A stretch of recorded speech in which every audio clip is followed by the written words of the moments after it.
প্রচণ্ড গরমে মন প্রাণ কলিজা ঠান্ডা করার মতো দুইটি ডেজার্ট রেসিপি আপনাদের সাথে শেয়ার করব। আসসালামু আলাইকুম everyone, welcome back to my channel. দুইটি ডেজার্ট খেতেই হবে অনেক বেশি মজার। প্রথমেই আমি আপনাদের সাথে শেয়ার করছি ডিম দুধের ডেজার্ট, লাচ্ছি বা রাবড়ি। যে যেটাই বলেন না কেন, এর স্বাদ হবে অসম্ভব মজার। একবার তৈরি করে খেলে সারা জীবন মুখে স্বাদ লেগে থাকবে। আর কাউকে একবার তৈরি করে খাওয়ালে বারবার রিকোয়েস্ট আসবে। তাহলে আর কথা না বাড়িয়ে চলে যাচ্ছি মূল রেসিপিতে। ডিম দুধের ডেজার্ট তৈরির জন্য প্রথমেই মিক্সিং বলে নর্মাল তাপমাত্রার 8টি ডিম ভেঙে নিচ্ছি। আমি বেশি করে তৈরি করব, এর জন্য 8টি ডিম ভেঙে নিচ্ছি। আপনারা আপনাদের প্রয়োজন অনুযায়ী কম বা বেশি করে তৈরি করতে পারেন। এবার এর সাথে অ্যাড করছি 1/4 কাপ পরিমাণ চিনি। চিনি অ্যাড করার পর একটা হ্যান্ড উইক্সের সাহায্যে সবগুলো ভালোভাবে মিশিয়ে নিচ্ছি। আমার এখানে বোলটা একটু ছোট হয়ে গেছে, এই জন্য মেশাতে একটু সমস্যা হচ্ছে। আপনারা একটু বড় সাইজের বলে ডিমগুলো ভেঙে নিয়ে ভালোভাবে মিশিয়ে নেবেন। সবগুলো ভালোভাবে মিশিয়ে নিচ্ছি। এমনভাবে মেশাতে হবে যেন ডিমের সাদা অংশের সাথে কুসুমগুলো খুব ভালোভাবে মিশে যায়। সব কিছু ভালোভাবে মেশানো হয়ে গেছে, এখন এগুলো একটা সাইডে রেখে দিচ্ছি। এবার চলে যাচ্ছি পরবর্তী স্টেপে। একটা প্যানে 2 লিটার পরিমাণ তরল দুধ নিয়েছি। এখন এর সাথে অ্যাড করছি 1/2 কাপ পরিমাণ গুঁড়া দুধ। গুঁড়া দুধ অ্যাড করার ফলে তরল দুধ কিন্তু দ্রুতই ঘন হয়ে যাবে। আপনারা যদি গুঁড়া দুধ ব্যবহার করতে না চান, সেই ক্ষেত্রে তরল দুধের পরিমাণ বাড়িয়ে নিয়ে জাল করিয়ে ঘন করে নিতে পারেন। হ্যান্ড উইক্সের সাহায্যে সবগুলো ভালোভাবে মিশিয়ে নিচ্ছি। মেশানো হয়ে গেলে প্যান চুলায় বসিয়ে দিচ্ছি। তরল দুধের সাথে গুঁড়া দুধ ভালোভাবে মিশিয়ে নেওয়ার পর চুলা জ্বালিয়ে দিয়েছি। এই পর্যায়ে চুলার হিট রয়েছে মিডিয়াম টু হাই। অনবরত নেড়েচেড়ে মিশিয়ে নিচ্ছি। অনবরত নেড়েচেড়েই রান্না করতে হবে, তা না হলে তলানিতে লেগে যেতে পারে বা ওপরে সর পড়তে পারে। ওপরে সর পড়লে দুধ পাতলা হয়ে যাবে, এই জন্য কোনোভাবেই সর পড়তে দেওয়া যাবে না। অনবরত নেড়েচেড়ে মিশিয়ে নিচ্ছি আর ওয়েট করছি দুধে বলক আসা পর্যন্ত। কথা বলতে বলতেই দেখুন দুধে বলক চলে আসছে। এবার এর সাথে অ্যাড করছি 1 কাপ পরিমাণ চিনি। আপনারা আপনাদের টেস্ট বুঝে চিনির পরিমাণ কমিয়ে বা বাড়িয়ে নিতে পারেন। চিনি অ্যাড করার পর আবারও সবগুলো ভালোভাবে নেড়েচেড়ে মিশিয়ে নিচ্ছি। এই পর্যায়ে প্রায় 4 থেকে 5 মিনিটের মতো জাল করিয়ে নিয়েছি। এতে করে তরল দুধ অনেকটাই ঘন হয়েছে। এবার আগে থেকে রেডি করে রাখা ডিমের মিশ্রণ একটা জারে ঢেলে নিয়েছি। এখন জার থেকে ডিমের মিশ্রণ অল্প অল্প করে তরল দুধে ঢেলে দিচ্ছি। একেবারে বেশি পরিমাণে দেওয়া যাবে না, অল্প অল্প করে ঢেলে দিতে হবে। পুরোটাতেই ঘুরিয়ে ঘুরিয়ে এইভাবে ডিমের মিশ্রণ ঢেলে দিচ্ছি। আমি কিভাবে কাজটি করছি একটু খেয়াল করলেই বুঝতে পারবেন। পরিমাণ মতো ডিমের মিশ্রণ ঢেলে দেওয়া হয়ে গেলে একটা হ্যান্ড উইক্সের সাহায্যে সবগুলো ভালোভাবে নেড়েচেড়ে মিশিয়ে নিচ্ছি। এমনভাবে মেশাতে হবে যেন তরল দুধের সাথে ডিমের মিশ্রণ খুব ভালোভাবে মিশে যায়। মেশানো হয়ে গেলে আবারও একই প্রসেসে ওপর থেকে ডিমের মিশ্রণ তরল দুধে ঢেলে দিচ্ছি। প্রায় 4 থেকে 5 বার একই প্রসেসে এইভাবে এই ডেজার্টের ডিমের মিশ্রণ ঢেলে দিতে হবে আর ভালোভাবে মিশিয়ে নিতে হবে। এই পর্যায়ে চুলার হিট রয়েছে মিডিয়ামে। আর অনবরত নেড়েচেড়ে রান্না করতে হবে, তা না হলে তলানিতে লেগে যেতে পারে বা ওপরে মোটা সর পড়ে যাবে। ডিম দুধের এই ডেজার্ট খেতে এত বেশি মজার হয়, যদি কাউকে তৈরি করে খাওয়ান বিশ্বাস করুন সে আপনার প্রশংসা করবেই। কথা বলতে বলতে এই ডেজার্ট কিন্তু অনেকটাই রেডি হয়ে আসছে। দেখুন দেখতেও কতটা সুন্দর হয়েছে। এখন এই ডেজার্ট থেকে ডিমের কাঁচা গন্ধ দূর করার জন্য আর অনেক সুন্দর একটা ফ্লেভারের জন্য অ্যাড করছি 1/2 চা চামচ পরিমাণ এলাচের গুঁড়া। আপনারা চাইলে এলাচের গুঁড়ার পরিবর্তে ভ্যানিলা এসেন্সও ব্যবহার করতে পারেন। এটা আপনারা আপনাদের টেস্ট অনুযায়ী ব্যবহার করবেন।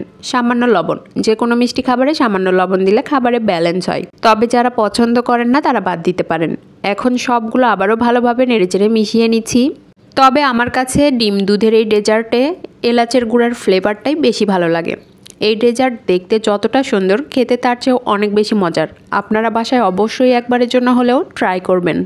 আমার রেসিপির কোথাও যদি আপনাদের একটুও ভালো লেগে থাকে অবশ্যই লাইক, শেয়ার, কমেন্টস করবেন। ইউটিউব চ্যানেল থেকে দেখলে চ্যানেলটি সাবস্ক্রাইব করবেন আর ফেসবুক পেজ থেকে দেখলে পেজটিতে একটা লাইক অথবা ফলো দিয়ে দিবেন। এলাচের গুঁড়ো অ্যাড করার পর আরও 5 থেকে 7 মিনিটের মতো রান্না করে নিয়েছি। এরপর দেখুন দেখতে কতটা ঘন হয়েছে আর কতটা ক্রিমি হয়েছে। এর চেয়ে বেশি ঘন করা যাবে না, তাহলে কিন্তু ঠান্ডা হওয়ার পর একেবারেই জমে যাবে। এই ডেজার্ট গরম থাকা অবস্থায় খেতে যতটা মজার, ফ্রিজের নর্মাল চেম্বারে রেখে ঠান্ডা করে নিয়ে খেতে তার চেয়ে বহুগুণ বেশি মজার হয়। আপনারা বাসায় অবশ্যই একবারের জন্য হলেও ট্রাই করবেন। এবার আমি সার্ভ করে দেখিয়ে দিচ্ছি কতটা মজার। আশা করি আমার রেসিপি আপনাদের সকলেরই অনেক ভালো লেগেছে। এতক্ষণ আমার সাথে থাকার জন্য সবাইকে অনেক অনেক ধন্যবাদ। ঘরে মাত্র হাফ কাপ সুজি থাকলেই খুব সহজেই তৈরি করে নিতে পারেন অ্যারাবিয়ান এই ডেজার্ট রেসিপিটি। আজ আমি আপনাদের সাথে শেয়ার করব আরবের বিখ্যাত লাইলি লুবনান রেসিপি। এই ডেজার্ট রেসিপিটি তৈরি করা যেমন সহজ, খেতেও হয় অনেক বেশি মজার, আর তৈরি করতেও খুব বেশি উপকরণ লাগে না। তাহলে আর কথা না বাড়িয়ে চলে যাচ্ছি মূল রেসিপিতে। সুজির ডেজার্ট তৈরির জন্য প্রথমেই চুলায় প্যান বসিয়েছি। প্যানে দিচ্ছি 1/4 কাপ পরিমাণ সুজি। এবার সুজিগুলো হালকা নেড়েচেড়ে ভেজে নিচ্ছি। একেবারে কড়া ভাজার প্রয়োজন নেই, হালকা ভাজা হলেই হবে। এই পর্যায়ে চুলার হিট রয়েছে মিডিয়াম টু লোতে। চুলার হিট কোনোভাবেই বাড়িয়ে দেওয়া যাবে না, তাহলে সুজিগুলো পুড়ে যাবে। সুজি হালকা ভাজা হয়ে আসলে এর সাথে অ্যাড করছি 1/4 কাপ পরিমাণ চিনি। আপনারা আপনাদের স্বাদ অনুযায়ী চিনির পরিমাণ কমিয়ে বা বাড়িয়ে নিতে পারেন। 2 টেবিল চামচ পরিমাণ গুঁড়া দুধ। গুঁড়া দুধ একেবারে অপশনাল, হাতের কাছে থাকলে দিবেন, না থাকলে বাদ দিতে পারেন। তবে গুঁড়া দুধ অ্যাড করলে এর স্বাদ অনেক গুণ বেড়ে যায়। এবার এর সাথে অ্যাড করছি 1 কাপ পরিমাণ তরল দুধ। এখানে অবশ্যই চেষ্টা করবেন ঘন তরল দুধ ব্যবহার করতে, তাহলে এর স্বাদ অনেক গুণ বেড়ে যাবে। সুজি ভেজে নেওয়ার পর চুলা বন্ধ করে দিয়েছি। এখন সবগুলো ভালোভাবে নেড়েচেড়ে মিশিয়ে নিচ্ছি। এই পর্যায়ে এর সাথে অ্যাড করছি সামান্য পরিমাণে লবণ। যে কোনো মিষ্টি খাবারে সামান্য লবণ দিলে খাবারে ব্যালেন্স হয়, তবে যারা পছন্দ করেন না তারা বাদ দিতে পারেন। এখন চুলা জ্বালিয়ে সবগুলো ভালোভাবে নেড়েচেড়ে মিশিয়ে নিচ্ছি। এই পর্যায়ে চুলার হিট রয়েছে মিডিয়ামে।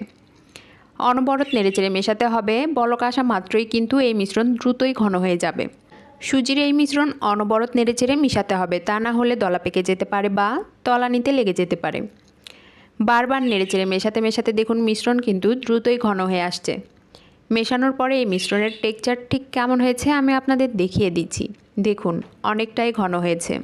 সুজির এই মিশ্রণ একেবারেই রেডি। এখন যেই পাত্রে সেট করব সেই পাত্রে গরম থাকা অবস্থাতেই নামিয়ে নিতে হবে। আমি একটা প্লেট আগে থেকেই ঘি ব্রাশ করে রেডি করে নিয়েছি। এই প্লেটে সম্পূর্ণ মিশ্রণ ঢেলে নিচ্ছি। ঢেলে নেওয়া হয়ে গেলে ওপর থেকে সমান করে দিচ্ছি। প্লেটটা এবার এইভাবে ঘুরিয়ে ঘুরিয়ে সমান করে নিচ্ছি। এতে করে সুজির এই মিশ্রণ একেবারেই সমান হয়ে যাবে। এখন এটাকে সাইডে রেখে দিচ্ছি ঠান্ডা হওয়ার জন্য।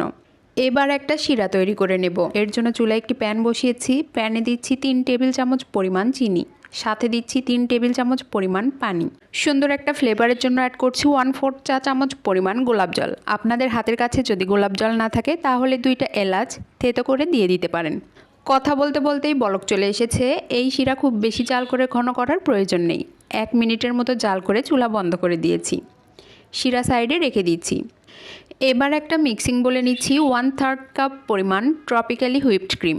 এই ক্রিম বরফ ঠান্ডা অবস্থায় রয়েছে। ক্রিমে সুন্দর ফ্লেভারের জন্য অ্যাড করছি কয়েক ফোঁটা পরিমাণে ভ্যানিলা এসেন্স।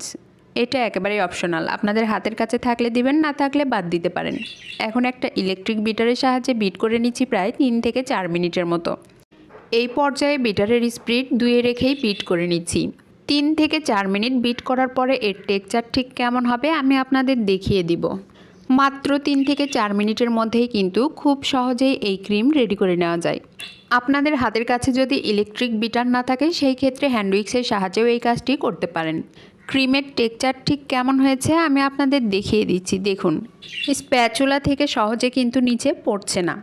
এখন আগে থেকে রেডি করে রাখা সুজির মিশ্রণ একেবারেই ঠান্ডা হয়ে গেছে, আর ঠান্ডা হয়ে কিন্তু সুন্দরভাবে জমে গেছে, একেবারেই সেট হয়ে গেছে। দেখে নিশ্চয়ই বুঝতে পাচ্ছেন। এবার এর উপরে আগে থেকে রেডি করে রাখা ক্রিম সুন্দরভাবে দিয়ে দিচ্ছি। পুরোটাতেই সুন্দরভাবে দিয়ে ছড়িয়ে দিচ্ছি। আমি কিভাবে কাজটি করছি একটু খেয়াল করলেই বুঝতে পারবেন। পুরোটাতেই দেওয়া হয়ে গেলে স্প্যাচুলার সাহায্যে এইভাবে সমান করে নিচ্ছি। সমান করার পরে দেখতে কতটা সুন্দর লাগছে সেটা আপনারা দেখে নিশ্চয়ই বুঝতে পাচ্ছেন। ওপরে দেখতে আরও বেশি আকর্ষণীয় করার জন্য এর উপরে কিছু কাঠবাদাম, পেস্তা বাদাম কুচি ছড়িয়ে দিচ্ছি। এটা একেবারেই অপশনাল, আপনারা আপনাদের পছন্দ অনুযায়ী যে কোনোভাবেই সাজিয়ে নিতে পারেন। সাজানো হয়ে গেছে। এখন এটাকে ফ্রিজের নর্মাল চেম্বারে রেখে দিচ্ছি 1 ঘন্টার জন্য। এতে করে সুন্দরভাবে সেট হয়ে যাবে। 1 ঘন্টা পর বের করে একটা ছুরির সাহায্যে কেটে দেখিয়ে দিচ্ছি কতটা সুন্দরভাবে সেট হয়েছে। এই ডেজার্ট দেখতে যতটা সুন্দর, খেতে তার চেয়েও অনেক বেশি মজার। আপনারা বাসায় অবশ্যই একবারের জন্য হলেও ট্রাই করবেন। আমার রেসিপির কোথাও যদি আপনাদের একটুও ভালো লেগে থাকে অবশ্যই লাইক, শেয়ার, কমেন্টস করবেন।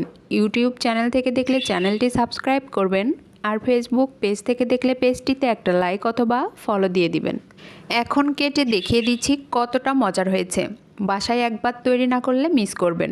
আশা করি আমার রেসিপি আপনাদের সকলেরই অনেক ভালো লেগেছে।